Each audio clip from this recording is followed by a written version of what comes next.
Hello students, एक बार फिर से स्वागत है आपका अपने YouTube channel play with science पर।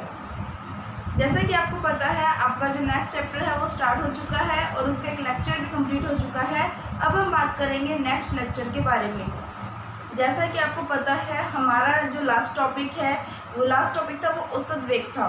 तो औसत वेग और आज का जो हमारा टॉपिक है वो है तात्क्षणिक वेग।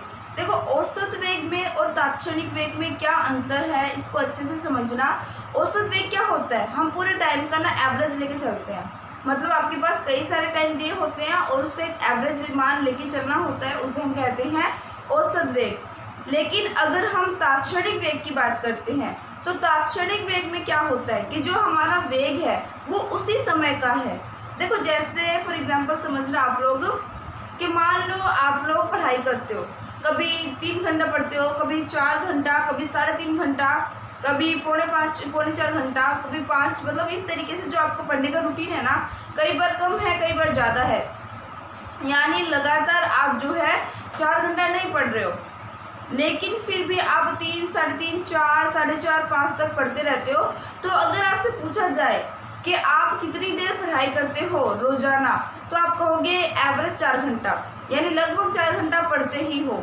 मतलब ये क्या है, एक प्रकार से एवरेज टाइम बता रहे हो, आप एक एवरेज समय बता रहे हो। इसका मतलब है कि आप कोई 2 टाइम जो है उनके बीच का मान बता रहे हो।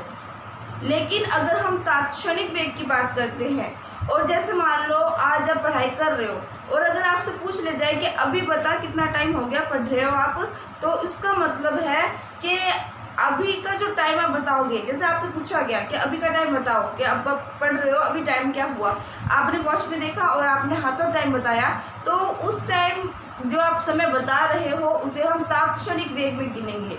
यानी औसत वेग तो क्या होता है, एक एवरेज टाइम होता है। तात्क्षणिक वेग क्या होता है, और किसी पर्टिकुलर टाइम की बात की जाती है, उसमें समय का अंतराल नहीं होता।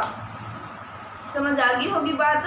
तात्क्षणिक वेग किसे कहते हैं, तो तात्क्षणिक वेग जो होता है किसी क्षण विशेष पर वेग को तात्क्षणिक वेग कहा जाता है। ठीक है, तो मैं यहाँ पे लिख देती हूँ।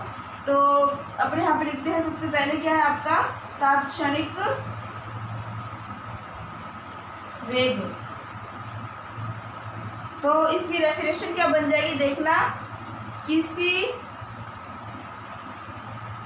अभिक्रिया के लिए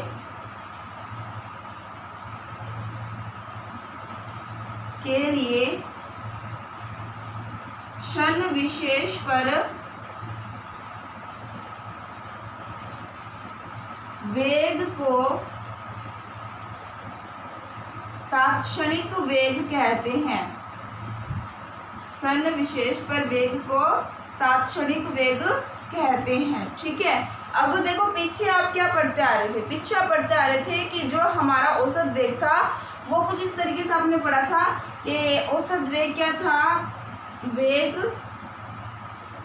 बराबर डेल सी अपॉन में डेल टी प्लस माइनस, है ना, यही था, डेल सी अपॉन में डेल टी अपॉन में प्लस माइनस। लेकिन अगर हम बात करते हैं औसत वेग की, किसकी बात कर रहे हैं हम, यहाँ पे हम बात कर रहे हैं तात्क्षणिक वेग की। यहाँ पे अगर अपने बात करें तात्क्षणिक वेग, तो तात्क्षणिक वेग में क्या होता है कि जो हमारा समय अंतराल होता है वो खत्म हो जाता है, वहाँ पर समय की लिमिटेशन लग जाती है। यानी अब हम इसे ऐसे लिखेंगे, लिमिट डेल टी जो है वो क्या है आपका 0, लिमिट डेल टी क्या है आपका 0 है, और plus minus del C upon में plus minus del C upon में डेल टी। क्लियर बात। तो तात्क्षणिक वेग क्या है, किसी समय विशेष पर उत्पन्न वेग को तात्क्षणिक वेग कहा जाता है। और अगर अपने औसत वेग की बात करें तो किन्हीं 2 समयों के बीच के अंतराल को, एवरेज को औसत वेग कहा जाता है। आई थिंक तात्क्षणिक वेग में और औसत वेग में आपको अंतर पता चल गया होगा। तो अब एक चीज़ आपको और ध्यान में रखना है कि कई बार क्या होता है कि आपको कुछ अभिक्रियाएं दी जाती है। अब उन अभिक्रियाओं के अंदर हमें उसको रासायनिक नियतांक अगर हम बात करें रस समीकरण मिति गुणांक जो है उसके आधार पर हम उसको कैसे लिखते हैं, तो देखना, फॉर एग्जाम्पल समझो कि जैसे मान लो मैंने आपको कोई भी अभिक्रिया दे दी, ठीक है, मैंने आपको अभिक्रिया दे दी, मैंने कहा A प्लस बी से हम क्या बना रहे हैं, C plus D. A plus B से हम क्या बना रहे हैं, C प्लस डी। अब देखो यहाँ पर ये टॉपिक आपका हो चुका है कंप्लीट, ठीक है, इससे रिलेट मत करना, ये वाला चल रहा है आपका। अब देखो इसमें क्या हो रहा है कि ये तो आपके पास अभिकारक है यानी रिएक्टेंट है, और ये आपके पास प्रोडक्ट है यानी उत्पाद है। अब हम क्या करते हैं कि अगर हम कोई भी रासायनिक समीकरण को लिखते हैं किसके अकॉर्डिंग, औसत वेग के अकॉर्डिंग। देखो पीछे मैंने आपको फॉर्मूला बताया था औसत वेग का, सेम यही है, ठीक है। तो यहाँ पर देखो फ़र्क क्या रहता है, आपको क्या ध्यान में रखना होता है कि जब हम इसको लिखते हैं तो ये आपके पास अभिकारक है, ये आपके पास उत्पाद है। औसत वेग का जब हम फॉर्मूला लिखते हैं तो हमारा फॉर्मूला अभिकारक और उत्पाद दोनों का सेम ही रहता है, फ़र्क प्लस और माइनस चिन्ह का होता है, फ़र्क प्लस और माइनस चिन्ह का होता है, जो कि मैंने आपको पीछे समझाया भी हुआ है। तो देखो यहाँ पर अगर मैं इसको लिखती हूँ तो मैं इसको कैसे लिखूँगी, यहाँ पे मैं लिख देती हूँ हमारा जो टॉपिक क्या है, औसत वेग। क्या हम वेग के अकॉर्डिंग इसको कैसे लिखेंगे, तो देखना अगर इसके अकॉर्डिंग लिखे तो क्या होगा, माइनस डी ए अपॉन में डी टी। अगर इसका लिखे तो क्या हो जाएगा, माइनस डी बी अपॉन में डी टी। अगर इसका लिखे तो क्या हो जाएगा, प्लस डी सी अपॉन में डी टी। और अगर इसका लिखे तो क्या हो जाएगा, प्लस डी डी अपॉन में डी टी। देखो यहाँ पर मेरे हिसाब से ये सारे मान जो है सेम है। क्यों है, क्योंकि हमने पीछे साबित कर दिया था, औसत वेग हम जब ज्ञात करके मैंने आपको एक एग्जाम्पल के साथ समझाया था, तो देखा था कि आपके पीछे वाला पूरा आपने वीडियो देखा है तो आपको याद भी होगा कि आपने देखा था कि जो आपके पास अभिकारकों का जो वेग ज्ञात कर रहे हो, जो उत्पादों का वेग ज्ञात कर रहे हो, ठीक है, दोनों की जो वेग का मान था वो इक्वल आ रहा था, है ना। तो यानी मैं इन चारों मानों को आपस में इक्वल रख सकती हूँ, कोई दिक्कत नहीं है। बस ध्यान में ये रखना है आपको, अभिकारक है तो क्या चलेगा, माइनस माइनस, उत्पाद है तो क्या चलेगा, प्लस प्लस। अब बात आती है कि मैंने अगर इनके साथ क्या लगा दिया, इनके साथ मैंने मोलों की संख्या लगा दी। मैंने लगा दिया M1, यहाँ पे मैं लगा देती हूँ M2,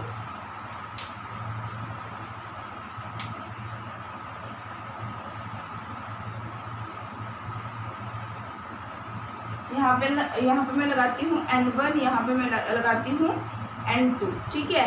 तो अब यहाँ पर जो ये M1 A है, M2 B है, N1 C है और N2 D है, ये M और N किस चीज़ को शो कर रहे हैं, ये इसमें उपस्थित एक टाइप से मोलों की संख्या को शो कर रहे हैं, रस समीकरण नीति गुणांक को शो कर रहे हैं।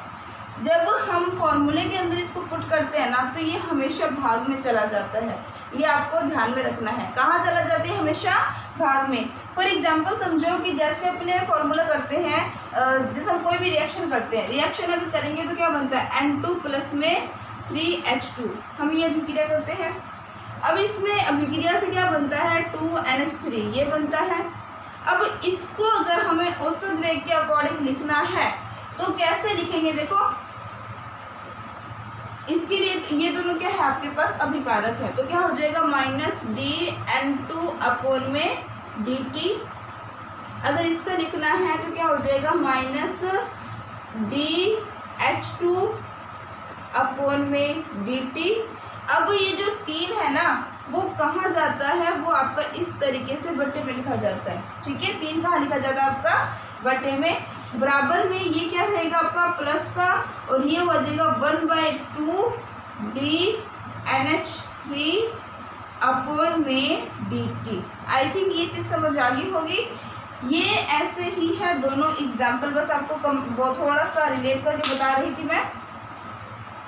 तो देखना यहाँ पर इसका क्या हो जाएगा, 1 अपॉन में M1, इसका क्या हो जाएगा 1 अपॉन में M2, 1 अपॉन में M2, इसका हो जाएगा 1 अपॉन में N1 और इसका हो जाएगा 1 अपॉन में N2। बात समझ आई?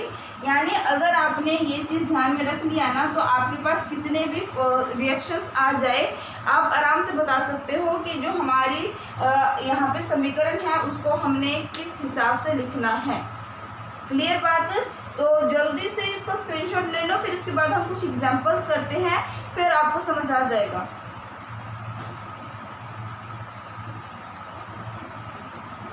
अब देखो मैं एक क्वेश्चन लेके आई हूँ आप लोगों के लिए। अब देखना इस क्वेश्चन को सॉल्व कैसे करेंगे। इस क्वेश्चन को करने से पहले ना मुझे दो बेसिक बात है जो मैं आपको बताना चाहती हूँ, तो ध्यान से सुनना। देखो मैंने आपको बताया कि जो हमारे पास अभिक्रिया का जो वेग है उसका फॉर्मूला क्या होता है। देखना एक बार, अभिक्रिया का जो वेग है उसका फॉर्मूला क्या होता है, डेल सी अपॉन में डेल टी प्लस माइनस। ठीक है, यही हम लेके चलते हैं। अब देखो आपको पता है जो सांद्रता होता है, अब हमें यहाँ पे क्या चीज़ है, हमें यहाँ पे इसका मात्रक ज्ञात करना है। हमें इसका क्या ज्ञात करना है, मात्रक, क्योंकि मात्रक का पता होना बहुत जरूरी है। तो मात्रक अगर हम ज्ञात करते हैं तो आपको देखना है पहली बात फॉर्मूला। अब फॉर्मूले में क्या क्या चीज़ है, फॉर्मूले में है आपके पास सांद्रता अपॉन में समय। अब सांद्रता की अगर हम बात करते हैं तो सांद्रता जो होता है वो क्या चीज होता है, तो आपको ध्यान में रखना है मोल अपॉन में आयतन। ठीक है, जो हमारा सांद्रता होता है वो किसके बराबर होता है, सांद्रता बराबर होता है आपका मोल अपॉन में आयतन।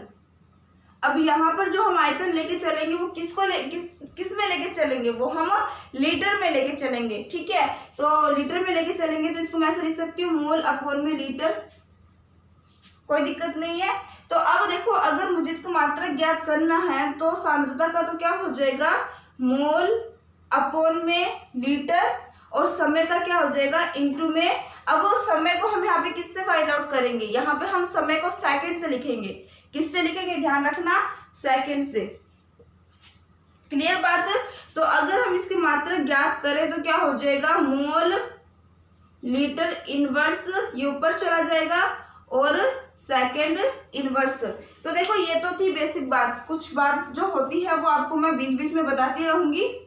ठीक है, तो देखो ये तो क्या हो गया आपका मात्रक। यहाँ पे ये जो मात्रक आ रहा है ना वो किसका है, वो आपके पास जो अभिक्रिया की वेग आपको दी हुई है उसका है। ठीक है, तो बिल्कुल कंफ्यूज नहीं होना, इस मात्रक को देखिए ये कैसे आया मैंने आपको बता दिया। ठीक है, तो ये सांद्रता अपॉन में क्या होता है, समय होता है। सांद्रता का मतलब क्या होता है, मोल अपॉन में आपका आयतन होता है, जो कि हम लीटर में लेके चलेंगे। तो मोल अपॉन में लीटर इंटू में सेकंड है, मोल लीटर ऊपर चला जाएगा इनवर्स में, सेकंड ऊपर चला जाएगा इनवर्स में। क्लियर बात? अब देखो यहाँ पर एक शब्द आ रहा है लुप्त होने की वेग, बनने का वेग, लुप्त होने का वेग, ये क्या चीज है। ठीक है, तो आपको ध्यान में रखना है, जैसे मान लो मैंने यहाँ पे कोई भी इक्वेशन लिख दिया, मैंने लिख दिया PCl3 प्लस में Cl2, क्या बन जाएगा आपका PCl5, PCl3 प्लस में 2 क्या बन जाएगा PCl5। अब आपको पता है कि जो अभिकारक होते हैं ना वो धीरे धीरे लुप्त होते हैं, और जो उत्पाद है वो धीरे धीरे बनते हैं। ये तो आपको सभी को पता है, सब बेसिक बातें हैं। रिएक्शन स्टार्ट कर रहे हैं तो अभिकारक जो होंगे वो धीरे धीरे लुप्त होंगे, यानी खत्म होने लगेंगे, और जो उत्पाद है वो धीरे धीरे बनने लगेंगे।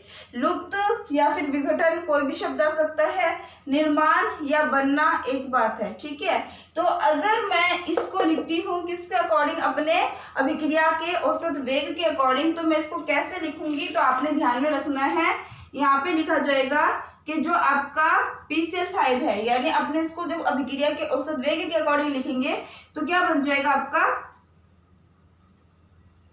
PCl3 dt। अब यहाँ पर तो क्या हो जाएगा D। ठीक है, लेकिन किसका होगा, ये माइनस का। बराबर में मैं क्या लिखूंगी, बराबर में लिखूंगी ये हमारा क्या है, अभिकारक है, ये भी अभिकारक है, तो इनका होता है विघटन, या फिर यहाँ पे बराबर में लिखेंगे लुप्त होने का वेग, या फिर क्या लिखेंगे लुप्त होने का वेग। और जो दूसरा है उसे हम क्या लिखेंगे माइनस DCl2 अपॉन में dt, ये भी क्या है लुप्त होने का वेग, लुप्त होने का वेग। लेकिन अगर मैं यहीं पे लिख देती हूँ, लेकिन अगर मैं इस उत्पाद की बात करती हूँ तो क्या बन जाएगा प्लस में D PCl5/dt बराबर में क्या होगा, बनने का वेग, बराबर में क्या हो जाएगा आपका, बनने का वेग। आई थिंक ये जो बेसिक टर्म्स है वो समझ आ गई होंगी। देखो दो बातें मैंने आपको भी बता दी क्वेश्चन करवाने से पहले कि क्वेश्चन में एक तो मात्रक जो दे रहे हैं वो कैसे हमने ज्ञात किया वो मैंने आपको बता दिया, ठीक है। दूसरी बात मैंने आपको बताया कि यहाँ पर एक शब्द आ रहा है लुप्त होने का वेग, बनने का वेग, ये क्या चीज है।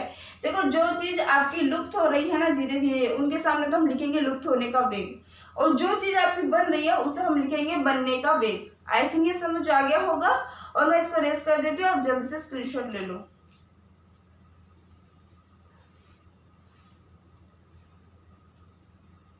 ले लिया होगा आपने स्क्रीनशॉट। तो अब हम करते हैं क्वेश्चन को सॉल्व। अब हम क्या करेंगे, क्वेश्चन को सॉल्व करेंगे।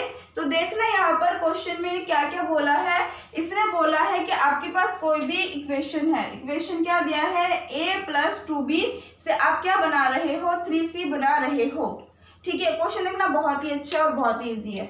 इसमें बोला है अभिक्रिया के लुप्त होने का जो दर है वो 10⁻² mole litre inverse second inverse है, ठीक है। तो अभिक्रिया में B के लुप्त होने का वेग और C के बनने का वेग ज्ञात करो, ठीक है। आपके पास किसका वेग दे रखा है, आपके पास जो A है उसका वेग दे रखा है, B का और C का आपसे पूछ लिया गया है। तो इसको आप सॉल्व कैसे करोगे, मैंने आपको कहा था आपके पास जो अभिकारकों का वेग होता है, जो उत्पादों का वेग होता है, वो सारे के सारे हम हमेशा इक्वल में चलते हैं, बस ध्यान रखना होता है चिन्ह का। तो यहाँ पर देखो अगर हम इसको सॉल्व करेंगे तो कैसे सॉल्व करेंगे, देखो ध्यान देना। यहाँ पर मैंने आपको कहा कि जो A के लुप्त होने का वेग है, A के लुप्त होने का वेग है वो क्या है आपका, वो है आपका -dA/dt, यही है। अब ये जो -dA/dt है उसका मान आपको कितना दे रखा है, 2 × 10⁻², कितना दे रखा है, 10⁻²। अब आपको एक बात अच्छे से पता है कि -dA/dt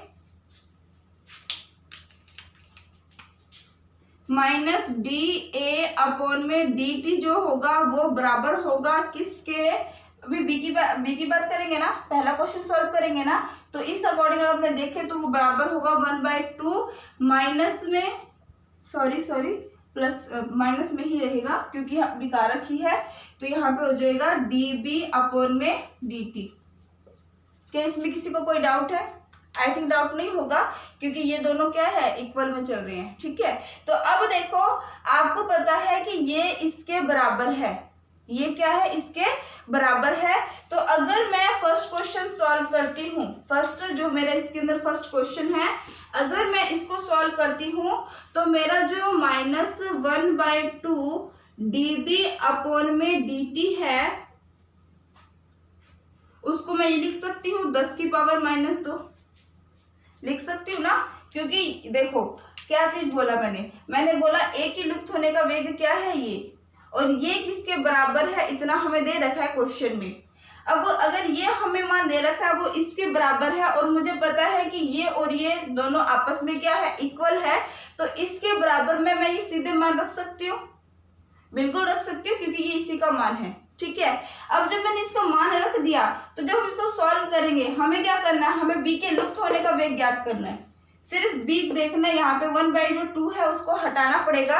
तो जब क्वेश्चन को सॉल्व करेंगे तो आपका क्या बन जाएगा, -dB/dt बराबर में ये जो बटे में 2 है, जब ये बटे में 2 दूसरी तरफ जाएगा तो वो किसका हो जाएगा, आपका गुणनफल में हो जाएगा। किस में हो जाएगा, गुणनफल में हो जाएगा। तो यहाँ पर जो आपका आंसर रहेगा वो क्या रहेगा, नेक्स्ट हमने इसको मात्रक भी लिख देना, mole litre inverse second inverse. तो ये तो आपने क्या ज्ञात किया, ये तो आपने ज्ञात किया B के लुप्त होने का वेग, B के लुप्त होने का वेग, ठीक है। अब उसके बाद जो सेकंड क्वेश्चन पूछा वो क्या है, C के बनने का वेग। देखो ये भी ऐसा ही है, ये भी क्या है, ऐसा ही है। क्यों है, क्योंकि आपको पता है तीनों इक्वेशन इक्वल में चलते हैं। एक आपका ये भी होगा, एक आपका इक्वेशन क्या होगा, ये क्या कहते हैं आपका सी वाला जो इक्वेशन होगा वो क्या हो जाएगा कि ये रहेगा +1/3 है, तो यहाँ पे आ जाएगा 3। इसको नहीं दिखाई दे रहा होगा, मैं यहाँ पे लिख देती हूँ, आप समझ जाना ये इसके इक्वल में है, ठीक है, आप समझ जाना ये इसके इक्वल में है। तो बराबर में क्या हो जाएगा +1/3 dc/dt, ये बन जाएगा। अब जब हमसे क्वेश्चन पूछा है तो हमसे सी वाला पूछा है, हमसे क्या पूछा है, सी वाला पूछा है। तो सी वाला पूछा है और क्वेश्चन में मान ए का दे रखा है, तो यहाँ पर एक बार बी का कोई रोल नहीं है, यहाँ पर एक बार बी का कोई रोल नहीं है, तो हम इन दोनों को आपस में क्या मान सकते हैं, इक्वल मान सकते हैं। तो थर्ड क्वेश्चन जब सॉल्व करेंगे तो अब आपको समझ आ रहा होगा ये सॉल्व कैसे होगा। तो सेकंड क्वेश्चन जब हम करेंगे तो क्या होगा कि जो ये इक्वेशन है वो किसके इक्वल है, इसके इक्वल है, और इसका मान कितना है 10⁻⁻2 इजिकल्स टू आपका +1/3 dc/dt हो जाएगा। और जब हम इसका मान ज्ञात करेंगे तो ये 3 जो है दूसरी तरफ जाके क्या हो जाएगा, मल्टीप्लाई में, तो यहाँ पे आ जाएगा आंसर 3 × 10⁻⁻2 इजिकल्स टू आपका dc/dt। और ये जो हमने मान ज्ञात किया है वो किसका क्या है, वो हमने क्या है, सी के बनने का वेग। देखो लुप्त होने का वेग और बनने का वेग लिखा हो तो कंफ्यूज बिल्कुल नहीं होना। जो विघटित हो रहे हैं, जो आपके खत्म हो रहे हैं, उनके लुप्त होने का वेग होगा, और जो बन रहे हैं उनके बनने का वेग होगा, है ना। बिल्कुल इजी सा टर्म्स है, बस ये है कि थोड़ा सा कंफ्यूज करने के लिए इस तरीके से क्वेश्चन को घुमा के पूछ लिया जाता है। बाकी आप खुद देख सकते हो क्वेश्चन में ऐसा कुछ भी नहीं है जिससे आप कंफ्यूज हो। तो यहाँ पर आप इसको लिख सकते हो, उतार सकते हो जल्दी से। उसके बाद हम बात करेंगे नेक्स्ट क्वेश्चन के बारे में।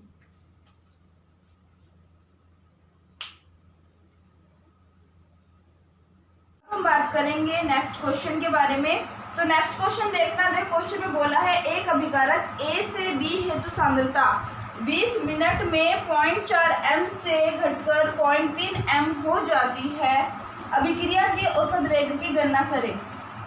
देखो यहाँ पर अगर हम इस क्वेश्चन को सॉल्व करते हैं तो पहली बात तो इसने क्या बोला है कि जो हमारी अभिक्रिया जो है वो ए से, अभिक्रिया का जो वेग है वो उसकी सांद्रता है ए से घटकर क्या हो रही है, बी, ठीक है।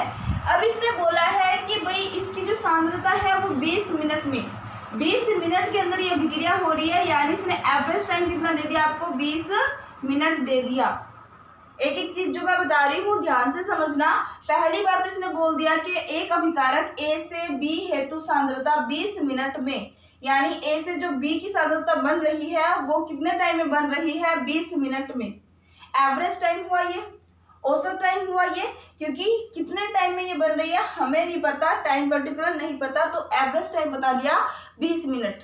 नेक्स्ट इसने बोला है जो 20 मिनट में 0.4 m से 0.3 m हो जाती है, ठीक है। मतलब इसने जो सांद्रता है उसका एक और दूसरा दोनों मान दे दिया। अब हमने दोनों मानों को क्या करना है, माइनस करना है, क्योंकि हमें अभिक्रिया के लिए औसत वेग की गणना करनी है। तो आपको पता है अभिक्रिया का जो वेग है उसका फॉर्मूला क्या हो जाएगा, अभिक्रिया का वेग जो है इसका फॉर्मूला क्या हो जाएगा, माइनस। अब देखो इसने बोला है अभिकारक के बारे में बोला है ना, तो अभिकारक के हिसाब से क्या होगा, माइनस हो जाएगा, ठीक है। तो यहाँ पर क्या होता है, माइनस C1 C2 अपॉन में T1 T2 की बात करें तो हमारे पास तो पूरा डेल्टा का मान दिया हुआ है, तो इसमें तो सीधे ही लिख सकते हैं अपने, ठीक है। तो यहाँ पे कुछ लगाने की जरूरत नहीं है क्योंकि हम दोनों को भी माइनस करेंगे। माइनस में C1 का मान आपको कितना दे रखा है, इसका मान दे रखा है आपको 0.04 m, ठीक है। तो ये तो मात्रक है। माइनस में आपको दूसरा मान कितना दे रखा है, 0.03 अपॉन में टी का मान आपको कितना दे रखा है, 20, यही दे रखा है। जब इसको सॉल्व करोगे तो क्या हो जाएगा, माइनस में 0.01 अपॉन में क्या हो गया 20। जब यहाँ से पॉइंट हटाओगे तो यहाँ पे कितना आ जाएगा 100। अब यहाँ पर टोटल जीरो कितने हैं, 3। जब 3 जीरो की बात करेंगे तो मैं इसको ऐसे लिख सकती हूँ 1 × 10⁻³ अपॉन में 2। क्योंकि 10 की पावर 3 नीचे है, ऊपर लेके जाएंगे तो ये माइनस का हो जाएगा। अब इसको सॉल्व करेंगे तो हमारा आंसर क्या हो जाएगा, तो हमारा आंसर हो जाएगा ये 0.5 गुना 10⁻³ मोल लीटर इनवर्स और सेकंड इनवर्स। ठीक है, तो ये हो गया हमारा आंसर। क्वेश्चन भी बहुत इजी था, कुछ नहीं था। हमारी सांद्रता जो है वो 20 मिनट के अंदर 0.4 से 0.3 घट रही थी, तो माइनस कर दिया। और आपको पता है अभिकारक का वेग ज्ञात कर रहे हैं तो माइनस चिन्ह लगेगा, दोनों को माइनस करेंगे तो हमारे पास ये आंसर आ जाएगा। यहाँ माइनस भी लगा देना है आपको। ठीक है, तो ये हो चुका है पूरा आपका क्वेश्चन सॉल्व। अब देखो मेरे हिसाब से जो आज वाला टॉपिक ऐसे समझ आया होगा, और मैं आशा करती हूँ कि आप लोग बहुत अच्छे से पढ़ रहे होंगे। और मैं माफ़ी मांगना चाहती हूँ कि मैं रेगुलर नहीं रह पा रही हूँ, पर अब से मैं रेगुलर रहूँगी। मैं पूरी कोशिश करूंगी कि मैं आपसे रेगुलर रहूं और आप लोगों की स्टडी में बिल्कुल भी किसी प्रकार की आपको दिक्कत ना हो। तो वीडियो अगर पसंद आती है तो लाइक शेयर कर दे चलना, और जो बच्चे चैनल पे नए हैं वो सब्सक्राइब जरूर कर लेना। और जिन बच्चों को नोट्स की जो बहुत ज़्यादा जरूरत है, जिन्हें नोट्स की बहुत ज़्यादा प्रॉब्लम्स आ रही है, वो प्ले स्टोर में जाकर ड्रीम क्लासेस के लर्निंग ऐप को डाउनलोड करके वहां से मेरे क्रैश कोर्स को परचेज कर सकते हैं, जहां आपको notes, objective questions, PDF lecture सब मिल जाएगा। तो इसका स्क्रीनशॉट लेके जाएं आप।